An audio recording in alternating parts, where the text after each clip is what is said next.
Welcome to the Team Engagement Podcast, where leaders of teams share their insights. Brought to you by Blue Sky Business Consulting. We discuss 5 questions in about 15 minutes. Hello again, everybody. Welcome to the Team Engagement Podcast, where leaders of teams share their insights. As always, we welcome you, and I'm especially happy to welcome our guest today. This is Leroy Roberts, and he is from Swindon, England, and he is the founder and director of Teamworth Solutions. Leroy, thank you so much for taking time all the way from England to be on the podcast today. Tell us a little bit more about Teamworth Solutions. No, thank you so much, Sean. And it's amazing to be here with you. Just to get straight into it. So Teamworth Solution was born out of almost 2 decades of military and law enforcement experience. So I've spent most of my working life working with teams. I'm very passionate about teams and teaching people how to do that. And so when those 2 decades came to a close of that part of my career, the natural next step for me was to pursue my passion, which is helping people to empower and to develop their teams. And that's what Teamworth Solution is all about. Well, that's perfect. And that fits obviously very well with our podcast because it is the Team Engagement Podcast, because you and I are like-minded folks. We both are passionate about leadership and teams and helping them to perform at a very, very high level, always trying to make improvements. So that's awesome. All right. Well, Leroy, let's get kind of started with the questions here. The first question, I'm sure you've experienced this, but there are times when teams will kind of fall into a little bit of a lull as far as their energy levels are concerned. What can leaders do to help pump that back up?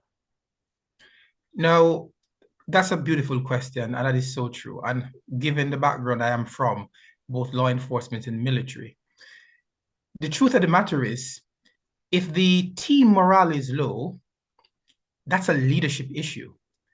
And the truth of the matter is, we tend to attract to us people who have a similar energy to us. I know most people might say, nah, I don't buy that one. But the truth of the matter is, the team you have presently is a direct reflection of where you are as a leader. And so if you want more, you have to definitely consider stepping your leadership up a level. And that is investing more in yourself so that you can give more to your team. So definitely some quick win, definitely. You have to invest time, energy, and effort to grow as a leader. And leadership can be learned, leadership can be developed, and you need to do that. And I think once you have first made that initial investment in yourself, then you're better placed and positioned to help your teams thrive and do well. And then you can also lead by example. So it starts first with you, the leader, and then you can add your energy and your passion to your team, because whatever you will be sharing with them, you will be living it. Oh, I like that. Yeah, I love that. Truly lead by the example you talked about, and let that energy that you have come out a little bit more and kind of infect in a good way, infect the team and get everybody pumped up a little bit more. Is that the gist of it there? That's perfectly right. And as you rightly said, and if you look at the term Teamworth Solution, it's based on the concept that every team has value, but not every team adds value. And the job of the leader is to get his or her team to be so motivated to the point that they are contributing, and they are not only a team that has inherent value, but also instrumental value. And that's what the difference is all about. No, I like that. I love that phrase that you said. All teams have value, but do they add value? That's a key question. I love that question. All right, well, let's go on to question number 2. How would you encourage a company or the leaders in a company to promote learning? I'm always a big fan of the term that your output is a direct result of your input. Mm-hmm. And one of the mistakes I've seen from my experience working during my time of my career, both in law enforcement and in the military, and also stepping out on the outside and having worked closely with nonprofits as well, I've come to recognize that if you don't invest you don't get what you would like. And in order for you to get the best out of your people, you have to demonstrate that as well, that you take education seriously. And it's no longer, as was once the case, where most people hold on to the view that it's once and done. And that's why the theme, and it's an erroneous theme and philosophy that most people have hold on to. They think it's once and done. Yeah, you train it and you forget it. It's a constant process. You need feedback, you need motivation, you need consistent practice. And I think as leaders, we have to first demonstrate that learning rather is an ongoing thing. And you have to align whatever task you are doing with a teaching and learning component to it so that you can serve both purposes at the same time. I love that principle of alignment that you talked about, aligning the reason why you're learning in the first place. To learn just to learn random things doesn't do a whole lot of good. And so aligning it with the purpose and a direction that either your team is taking, or you're taking, or your company's taking, all good ways to really develop learning and do it at a higher level because it's got purpose behind it. So I love that. That's great. Okay, question number 3. What's one tip for delegation? Being a better delegator. You have to trust the people that you're working with, and you have to have confidence in their ability. And one of the things that you want to do as you create that environment of trust, you want to be able to create an atmosphere of psychological safety where your team realizes that, guess what?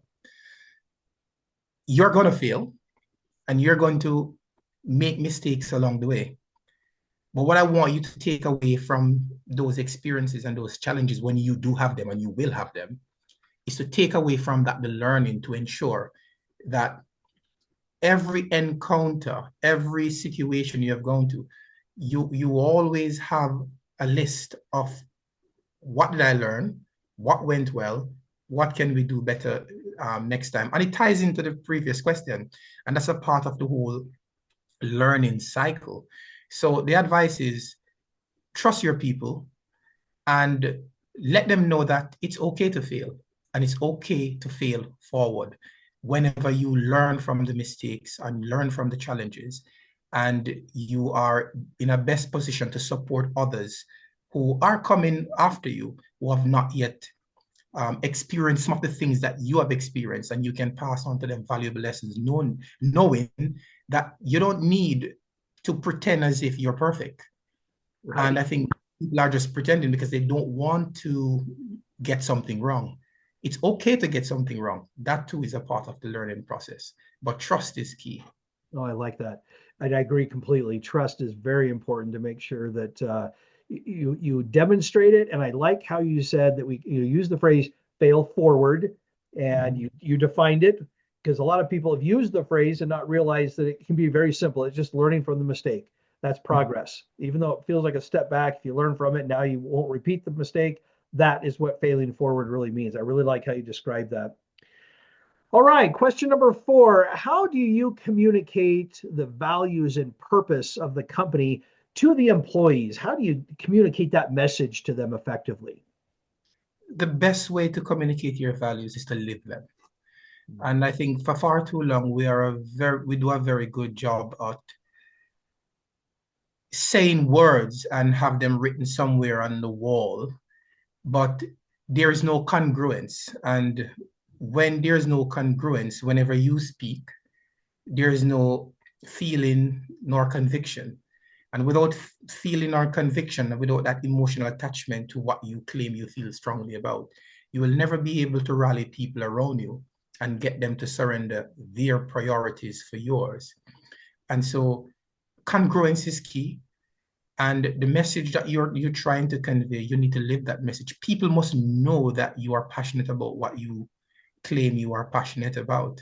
And for far too long, we just have a writing on the wall to say, this is the vision, this is the mission, but yet still they are going in a totally different direction, and you have that incongruence, and it just kills the momentum that you can get, because it's not something you can fake. If I feel strongly about something, it's infectious and you can feel that. And the best way to communicate your vision is to live your vision. People need to know what you're about. I really like that. Yeah, that I love that word congruence. I think that's the key word out of that part of the discussion here is congruence between what you're doing and what you put on the wall, because I agree with you completely. It's a very old practice now to put stuff up on the wall and to say these are our values, this is our mission, and so on. It's good to do that, but it doesn't do any good, as you pointed No. out, if we are not living it that way and we're not talking about it in practical everyday situations at work. And that's what we have to do, or the message is not going to resonate with people. It'll just become artwork on the wall instead of something meaningful. So I love what you said. Great comment. No, you're perfectly right. And I think you back that up completely perfectly. Well, thank you. All right, our last question. Tell us a little bit about your first job. Yeah, so my first job, I was born and raised in the Caribbean, Jamaica to be exact. And whilst in high school, I did the technical side of things. So my main area was electrical engineering. That's what I really wanted to do. So once I finished high school, I went and I worked with what we call in Jamaica, the Jamaica Public Service. And what I used to do at that time was I was in the business of as a street light repairs technician. And because we suffer so badly from the hurricanes, normally every year you have these horrible hurricanes coming out, and we would be going out repairing the street lights and restoring power to the various communities. And that can go on for months because after devastation, it is very extensive. So that was my first job. It was an exciting time for me because I had the opportunity to travel and see a good part of the country. And also it's the service of delivering a service that the people need, and it's life transforming. So that was really, really good. That is really cool to hear because, for better or worse, we hear about the hurricanes all the time and we see the devastation on the news and things like that. But you're one of those unsung heroes that helped to reconnect power and get people back up and going and recovering from the devastation. I think that's fantastic. Well, that's a very unique first job. I think you're the first one that's described it quite that way. So that's awesome. No, thank you so much. And I'm still in the business of reconnecting. Now I'm reconnecting leaders to their teams. Oh, I like that. I like that. That's perfect. Well, Leroy, thank you so much for being on the podcast today. It's been absolutely wonderful to have you on and to learn from you and to talk with you about leadership and teams and these topics. How can people get a hold of you? Yeah, the best way to find me is just to look for me at Leroy Roberts on LinkedIn, and you can connect with me there. That's the easiest way. And there are a number of other filtering points from that point onwards. Also, I have a wonderful gift for your audience as well. So there's a QR code here, which will also be available in the show notes, which is my free 10-step checklist. It's a guide for helping leaders to fix their team disconnection issues. So I commend that resource to you, and there is immense value there. Fantastic. Thank you. So for everybody that needs to reconnect with your team, make sure you scan the code and get his free checklist of things that you can do as a leader to reconnect with your team. I love that concept. So I encourage you to go check that out. And that is it for this episode. Thanks so much to you, Leroy, and as well as all of our viewers and listeners, or however you're connecting with us. We appreciate it very much. We wish all of you a very happy day. This is Sean Richards with the Team Engagement Podcast, where leaders of teams share their insights. For more ideas, go to teamengagementpodcast.com. We also invite you to follow or subscribe to our podcast wherever you may be listening or watching. Is your business thriving? Go to tbs-score.com to find out. Thanks for joining us today. Have a great day.